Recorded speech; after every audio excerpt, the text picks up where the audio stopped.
Bonjour tout le monde, je suis ravie de vous retrouver pour ce deuxième chapitre de ma chronique colorée en compagnie des couleurs. Clap numéro 2, on est dans les années 2000. Je viens d'emménager dans un immeuble parisien avec mon conjoint et mes deux enfants qui sont encore tout petits.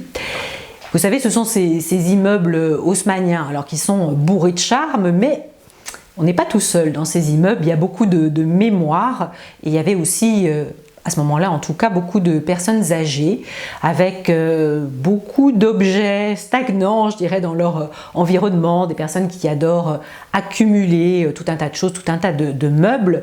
Et quand on visite les appartements environnants, bon, on sent que c'est chargé, que l'énergie est un peu lourde, un peu tristounette.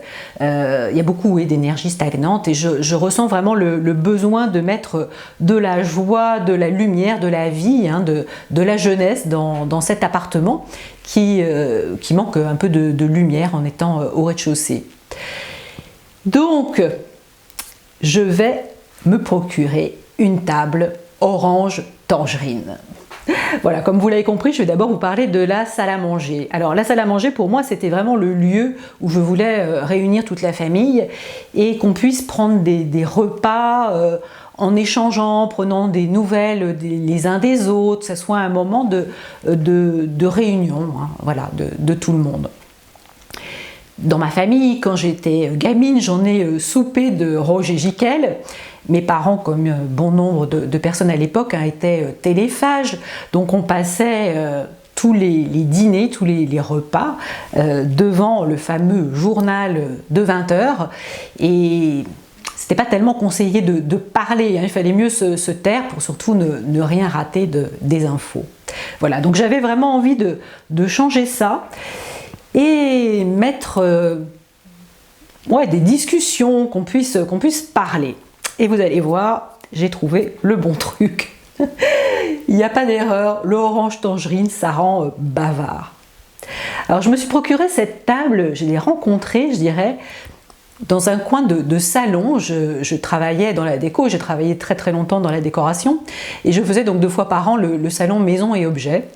Donc au hasard d'un stand, elle m'a fait de l'œil, j'ai été séduite immédiatement par cette table rectangulaire où on peut manger un certain nombre autour, qui est très conviviale, qui était d'un orange succulent, dans une peinture laquée qui brille juste ce qu'il faut. Voilà, donc le orange, je peux vous dire qu'on en a eu des discussions animées autour de cette table. Elle rend bavard, elle rend loquace.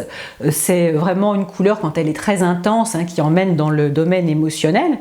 Alors on passe par tous les registres d'émotions, aussi bien par la joie, l'émerveillement, l'enthousiasme, que la tristesse, le désespoir, la colère. On peut aller vraiment dans les extrêmes. Et c'est clair qu'on a eu beaucoup de débats animés. Au moment de l'adolescence, on n'était pas toujours d'accord sur tout avec les enfants. Donc oui, on a eu des vrais débats, hein. On a pu tous s'exprimer haut et fort. Mais enfin, il y a toujours eu de la vie dans les repas et ça, c'était essentiel pour moi. Et puis, on a reçu des amis. Voilà, le orange, ça met en appétit, hein. C'est une couleur qui met en appétit. Le Comité français de la couleur a fait pas mal d'études autour de ça, hein, les couleurs et l'alimentaire. Je vous en parlerai à d'autres occasions parce que c'est un domaine très riche et qui est passionnant. Le orange, par contre, c'est pas bon pour faire des régimes, hein, ça je vous le dis tout de suite. Ça met vraiment en appétit et mes 3 ogres s'en sont donnés toujours à cœur joie pour manger allègrement autour de cette table. Mais au moins, quand les gens viennent, ils mangent, ils ne restent pas à distance avec leur assiette, ce qui est quand même assez sympa. Donc oui, on a eu des débats animés, mais voilà, des vrais échanges. Et puis l'orange, ça met aussi en mouvement. Donc c'est vrai que les enfants étaient parfois en mode tourbillon, je dirais, autour de cette table. Un d'eux va se reconnaître parce que même encore maintenant, il mange à toute allure, c'est quelqu'un de très gourmand. Et quand il a fini, il nous fait prendre des torticolis en s'ébattant autour de la table et en débattant, toujours de façon très animée. En tout cas, cette table orange, c'est vraiment une pièce maîtresse de notre maison, de cet appartement. C'est un booster d'énergie de fou. Et ouais, elle met vraiment de la joie dans cet appartement qui pourrait autrement être très classique, voire un peu passéiste.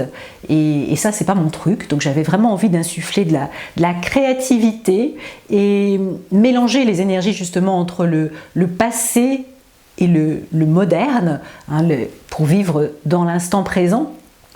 Je trouve ça toujours très intéressant d'aller puiser des énergies du passé comme ça, mais d'en faire quelque chose ici maintenant de complètement différent, de créatif. Et vous, autour de quelle ambiance colorée est-ce que vous prenez vos repas? Voilà. J'ai hâte de vous lire et de connaître ce que ça crée, dans quel état émotionnel vous êtes quand vous dînez, quand vous déjeunez. Est-ce que ça aurait rapport avec les couleurs qui vous entourent? Si cette chronique vous plaît, partagez-la à qui vous semble bon.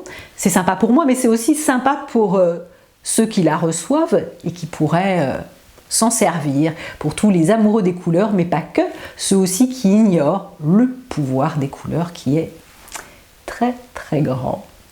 Je vous embrasse, je vous dis à très vite pour la chronique numéro 3.